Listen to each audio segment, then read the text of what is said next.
I'm going to show you how to make an art shipping crate. It might also end up being an art storage crate. So if you're going to make a crate, you got to make it great. It's got to be sturdy, it's got to be archival, it's got to be aesthetic. Here's how to do it. Start by measuring the artwork and make an allowance for 1 inch or 2 of foam padding on every side. These measurements will equal the inside measurements of the crate. Only be concerned with the inside measurements now. The outside measurements will take care of themselves later. With these measurements, I recommend making a drawing of your crate from the top looking down, or take a screenshot of this and just write down your own inside measurements. Let's get back to those measurements later. This is the crate we're going to make. Crates are of 2 types, those with some or all plywood edges exposed, like the crate on the right, or, like the crate on the left, those with concealed plywood edges. This is the kind of crate we're going to make. And this is how the corners will weave together, like a nice little bit of knitting. Okay, we can start cutting. Look at your inside dimensions and make a plywood cut list. Rough cut the plywood a couple inches too big in length and width. Not taking my own advice, I cut to exact size, which turned out to be the exact wrong size and cost me a half sheet of plywood. It is better to waste a little plywood than a half sheet. Anyway, think about a box like this. A rectangular box is made of 6 pieces of plywood, 2 short sides, 2 long sides, and a top and bottom. And each piece of plywood is surrounded by 4 pieces of solid wood. You'll need to make a cut list for this. 4 pieces of solid wood times 6 sides equals 24 pieces of solid wood. That's what your box will require. The solid wood I'm using is 3/4 inch thick clear Douglas fir. I should have mentioned the plywood I'm using. It's 1/4 inch thick Baltic birch plywood, although I do use a heavier 3/8 inch Baltic birch on the 2 sides where the handles are going. I'll explain more about that later. With the solid wood, I recommend jointing the edges before you rip. If you can't, don't worry about it. The box will come together regardless. I set my fence to a 2.5 inch cut and rip everything to that dimension.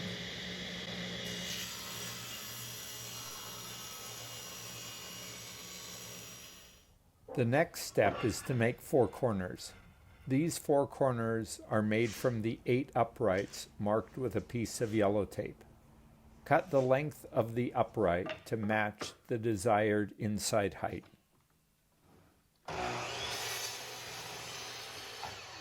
In 4 of the 8 uprights, drill holes for the corner screws. Use star drive screws because these joints will be permanent. These are your 4 corners here and here. 4 with holes, 4 without holes. The idea is you're going to put the corners together like this and screw them together. Assembly of this corner is going to look like overkill. The reason I'm clamping the first board down with this stick is because driving the screws in has a bad way of pulling the boards out of alignment. This is a glued joint. The screws are the clamps, and this allows you to keep working with the board. Do you have to glue? No. But if you don't, we can't be friends. So the screws don't shift the joint. I drive a few 18 gauge brads into the edges before I begin pre-drilling and screwing the corners together. The whole quality of your crate depends on the corner joints being absolutely perfectly square. That's why I build the corners first. Everyone else builds the sides first and then attaches the corners together. When I've done this, the squareness of the crate has been disappointing, and it's taken more work to try to fix than it would have taken just to do this in the beginning. After all this, when you pull the clamps off and check for square, you're going to be really happy. Here are the 4 completed corners. I take the first pair of corners and set them down. See the problem? The corners are not matching. So I flip them around and now have both of the shorter sides in matching positions. Begin by putting a 3/8 inch thick plywood spacer on each side. Measure between the 2 spacers. I want my inside measurement to be 26 1/4 inches, and I push the corners together until I get that. Rather than take another measurement, I just slide my rail into position and mark it like this. Remember when I said all you need to know are the inner dimensions? I think I just proved it. Now, put your cut rails into position and clamp them. You can see that the 3/8 inch plywood spacers have been removed. The measurement, side to side, is now exactly 27 inches. We also need to know the exact height minus 1/4 inch for the bottom inset, and that turns out to be 22 3/4 inches. Armed with this information, I cut 2 pieces of plywood to exact size. With the plywood cut, and before gluing, I dry clamp everything into position and then check for square. We're a go for glue.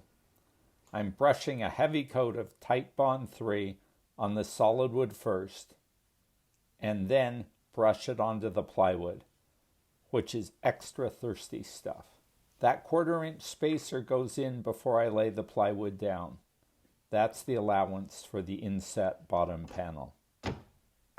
Gluing the plywood to the solid wood is how the dry clamp joints are held together. So don't skimp on the glue. What clamps the glued wood together, you ask? Staples. I'm shooting 18 gauge 1/4 inch crown staples that are 3/4 inch long.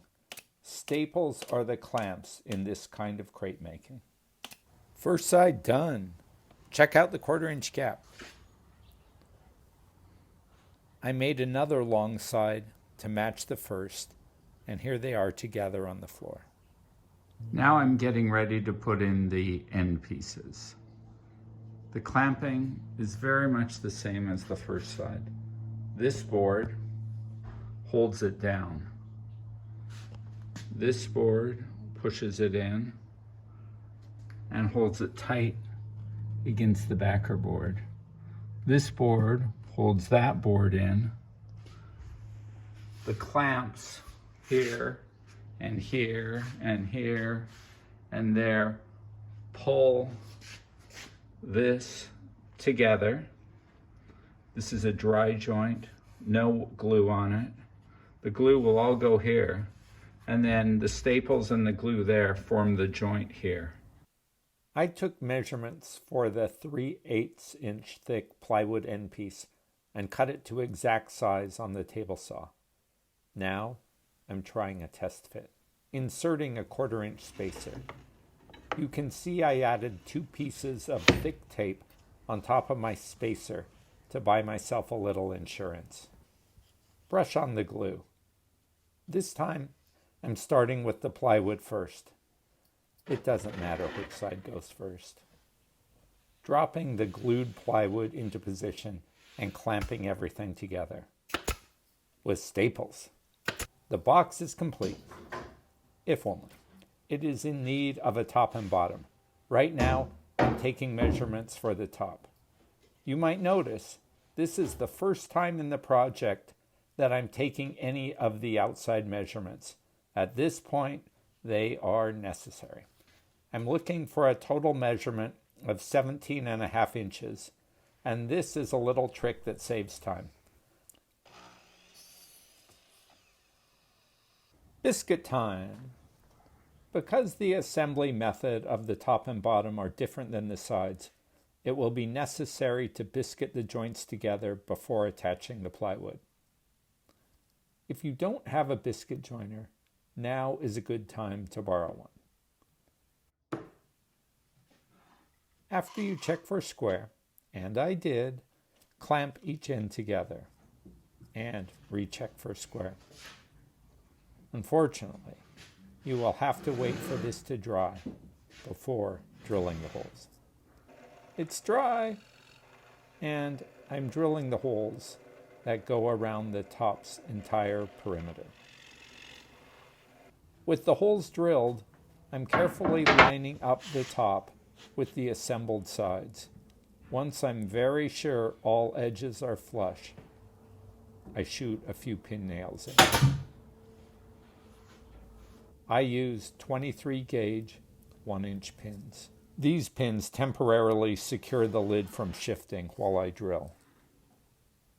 These are the access screws for opening and closing the crate, so I use easily removable 1 5/8 inch drywall screws. Okay, the crate has been flipped over, and now I'm getting ready to glue the inset plywood to the bottom of the lid. After wedging the plywood with an even gap all around, I start shooting staples. That big piece of white tape in the middle is my temporary handle when I was positioning the plywood onto the wet glue. Once stapled, I remove the wedges. I flip the crate back over, and now I can remove the access screws. Although this method looks a bit convoluted, it's the best way to center the plywood onto the lid's solid wood frame. The lid complete, it's now time to flip the crate back over again and fit the bottom panel. I have already pre-cut the plywood, and it slips into our 1/4 inch recess. Man, we do really good work around here. Place the bottom frame on top of the plywood and flush it to the edges. Everything fits like socks on a rooster. Gluing the bottom together is different than the lid. Be generous putting glue on both sides of the joint. This crate bottom is adequate for a small sculpture, but if it was a big crate, you would want to put 4x4 skids underneath so that a forklift could pick it up. Remember, this is a permanent joint, and I use star drive screws. With assembly complete, I'm going to start flush trimming the crate 360. Every edge gets this treatment. That done, I'm going to use a 3/16 round over bit to soften the edges. Every edge, inside and out. I follow that with sanding. I start with 80 grit and finish with 120. The better the finish, the better the job. Here, I'm adding a little witness mark so that the lid may go back on the same way it came off. Handles add so much to the crate that I really recommend you use them. We planned in advance for this by using 3/8 inch thick plywood where these handles are going. You can put a handle in 1/4 inch plywood, but it feels springy. I'm going to switch to wood scrap to demonstrate. I start by marking the handle's position. Give the mark a punch with an awl. Use a 1/4 inch brad point drill bit to make the clearance holes. T-nuts will fit into these holes. They are particularly good in a shipping crate because they sit almost flush with the inside plywood. There's little sticking out for an artwork to get scratched on. That's why they are the preferred fastener for handles on plywood. T-nuts are initially pounded on with a hammer from the inside. You'll need to smack these down. Attach the handles to the T-nuts with a machine screw. That's the front, and that's the back. Every crate looks a whole lot better with a little varnish. Keeps fingerprints off the wood and discourages insects from making a home. Archivists recommend 2 coats of varnish inside the crate to protect the art from off-gassing plywood. As a side note, never use OSB, oriented strand board, as a plywood substitute. It's full of formaldehyde and other chemicals that are lethal to your art and you. I apply acrylic varnish with a painting pad. It's fast and can result in a really nice finish. That said, I only put one coat on the outside because I want the crate to look finished, but not varnished, if you know what I mean. The next day, I'll give the crate a real light sanding with 220 sandpaper on a sanding block. There's quite a bit of grain raising with water-based acrylics, and a light sanding smooths everything out. Sanding also removes any gloss that may have started to develop. The final step is to spray some labeling on the crate. You can buy these stencils on Etsy. The more masking you put around your stencils, the less overspray you'll have. With this amount of masking, I will have no overspray whatsoever. If overspray is part of your aesthetic, forget the masking. But personally, I think a clean stencil looks better. That's it. Good luck with your crate and make it great.